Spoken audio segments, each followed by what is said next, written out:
Hi guys, welcome back to filmy stock. ఈరోజు శర్వానంద్, రాజశేఖర్ గారు and Malvika Nair act చేసిన బైకర్ మూవీ చూశాక నాకు ఎలా అనిపించింది దాని గురించి మాట్లాడుకుందాం. ఫస్ట్ మూవీ థీమ్ గురించి మాట్లాడుకుంటే without any spoilers. Vikas Narayan ఒక బైక్ రేసర్. వాళ్ళ ఫాదర్ సునీల్ నారాయణ్ తనకి కోచ్గా ఉంటారు. అండ్ కొన్ని రీజన్స్ వల్ల వికాస్ నారాయణ్ రేసింగ్ని మానేసి తను వేరే పని చేసుకుంటూ ఉంటాడు. అండ్ అసలు ఆ ప్రాబ్లం ఏంటి, ఎందుకు మానేశాడు, మళ్ళీ ఎందుకు రావాల్సి వచ్చింది, వచ్చిన పర్పస్ సక్సెస్ అయిందా లేదా, ఇది మూవీ థీమ్. మూవీలో ఏం వర్క్ అవ్వాలని డీటెయిల్గా మాట్లాడుకుందాం. కానీ దానికంటే ముందు ఛానల్ ఇంకా సబ్స్క్రైబ్ అవ్వకపోతే సబ్స్క్రైబ్ చేసుకొని పక్కన బెల్ ఐకాన్ క్లిక్ చేసి ఆల్ ఆప్షన్ సెలెక్ట్ చేస్తే మేము వీడియో పెట్టుకుని నోటిఫికేషన్స్ వచ్చేస్తాయి. మనం ఫస్ట్ పాజిటివ్తో స్టార్ట్ చేద్దాం.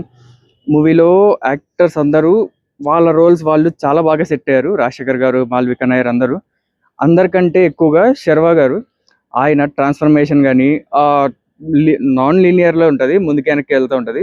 Time flash back and present ఉన్న దాంట్లో ఇది 2023-24 అండ్ 1994-1995 ఆ టైంలో జరిగేది. సో ఆ రెండింటి డిఫరెన్సెస్ కూడా చాలా బాగా చూపించారు. అండ్ ఆయన బైకర్గా మెయిన్ 94-95 ఆ టైంలో అయితే చాలా లీన్గా చాలా బాగా సెట్ అయ్యారు ఆ క్యారెక్టర్కి. అండ్ చాలా స్టైలిష్గా కూడా ఉన్నారు సినిమాలో. యాక్టర్స్గా కాకుండా మేకింగ్లో చూసుకుంటే ఉన్న రేసింగ్ ఎపిసోడ్స్ అన్నీ చాలా బాగా ఉన్నాయి. డిఫరెంట్ టైమ్ జోన్స్లో ఉంటాయి. ఆ డిఫరెన్సెస్ చాలా బాగా చూపించారు. అండ్ నిజమైన రేసింగ్స్ చూస్తున్నట్టే చాలా బాగుంది. మెయిన్ క్లైమాక్స్, ప్రీ క్లైమాక్స్ నుంచి క్లైమాక్స్ వరకు సినిమా అయితే పీక్లో ఉంది సినిమా.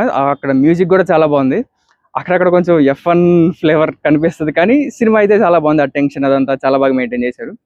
సినిమా స్టార్టింగే శర్వానంద్ అండ్ వాళ్ళ కొడుకుతో స్టార్ట్ చేస్తారు. ఆ రిలేషన్ అదంతా చూపిస్తారు.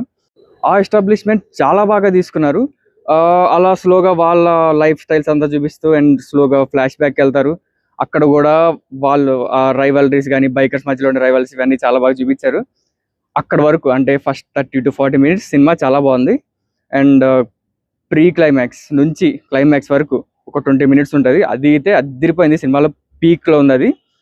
ఈ మధ్యలో అక్కడక్కడ బాగుంటుంది, అక్కడక్కడ తగ్గుతూ ఉంది, అంతే.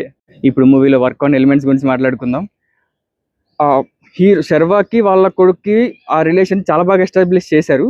కానీ రాజశేఖర్ గారికి శర్వా గారికి మధ్యలో రిలేషన్ అంత నీట్గా ఎస్టాబ్లిష్ చేయలేదనిపించింది నాకు. వాళ్ళ మధ్యలో ఎమోషన్ నాకు అంత బాగా కనపడలేదు. అండ్ ఈ శర్వా గారు ఏదైతే ఒక రీజన్ వల్ల ఈ బైకింగ్ ఇదంతా వదిలేసి వెళ్ళిపోతారో, ఆ రీజన్ చెప్పడానికి ఎందుకు వెళ్ళిపోయాడు అనేది చాలా టైం తీసుకొని చెప్పారు. కానీ చెప్పే టైం వచ్చినప్పుడు జస్ట్ అలా చెప్పేశారు. ఏంటి దీనికా వెళ్ళిపోయింది అని అనిపించేలాగా ఉంటుంది అది. అంటే మనకు ముందు నుంచి అర్థమవుతూ ఉంటుంది, మనం కొంచెం ఏదైనా ఉంటుంది ఎక్స్పెక్ట్ చేస్తూ ఉంటుంది, కానీ ఏమీ లేదు. చాలా సింపుల్గా దీనికోసం వెళ్ళిపోయాడా అన్నట్టు అనిపించింది. అండ్ ఫస్ట్ 30-40 minutes నేను చాలా బాగా కనెక్ట్ అయిన సినిమాకి. కానీ ఆ తర్వాత నుంచి వీళ్ళు చిన్న రిగ్రెట్ ఫీల్ అవుతూ ఉంటారు. అది నాకు ఎందుకు అంత కనెక్ట్ అవ్వలేదు. ఎందుకంటే ఆ రీజన్ ఏంటో వాళ్ళకి తెలుసు, కానీ మనకి కన్వే చేయడంలో వాళ్ళంత కేర్ తీసుకోలేదు అనిపించింది. అక్కడ నుంచి కొంచెం డిస్కనెక్ట్ స్టార్ట్ అయింది. అండ్ సెకండ్ హాఫ్ మొత్తం కూడా అదే డ్రామాలో వెళ్తూ ఉంటుంది. ఆ రీజన్ ఏంటో చెప్పరు, చాలా టైం తీసుకొని చెప్పారు, చాలా స్ట్రెచ్ చేశారు. కానీ ఆ రీజన్ మాత్రం చాలా సిల్లీగా ఉంటుంది. దీనికా అనిపించింది, దీనికి ఇంత రిగ్రెట్ అయిపోయారా అనే ఫీల్ అయితే వచ్చింది నాకు. అండ్ అక్కడ నుంచి మళ్ళీ ఎప్పుడైతే ప్రీ క్లైమాక్స్ స్టార్ట్ అయిందో ఆ క్లైమాక్స్ వరకు చాలా బాగుంది. మెయిన్ ఏదైతే మనం ఎమోషనల్గా కనెక్ట్ అవ్వాలో, హీరో గెలవాలని కోరుకుంటామో అది మనకి ఈ సినిమాలో ఎక్కడో మిస్ అయింది అనిపించింది. రేసింగ్ మీద వీటి మీద చాలా కాన్సన్ట్రేషన్ పెట్టారు. అవి మాత్రం చాలా బాగా డిజైన్ చేసుకున్నారు. కానీ ఆ కాన్సన్ట్రేషన్ ఈ ఎమోషనల్ కనెక్ట్ మీద పెట్టలేదేమో అని నాకు అనిపించింది. ఓవరాల్గా చెప్పాలంటే యావరేజ్ మూవీ అనిపించింది నాకు. ఒకవేళ మీరు సినిమా చూసింటే మీకు ఎలా అనిపించిందో కామెంట్ చేయండి. వీడియో నచ్చితే లైక్ చేసి మీ ఫ్రెండ్స్ షేర్ చేయండి. Stay tuned to filmy stack. Bye.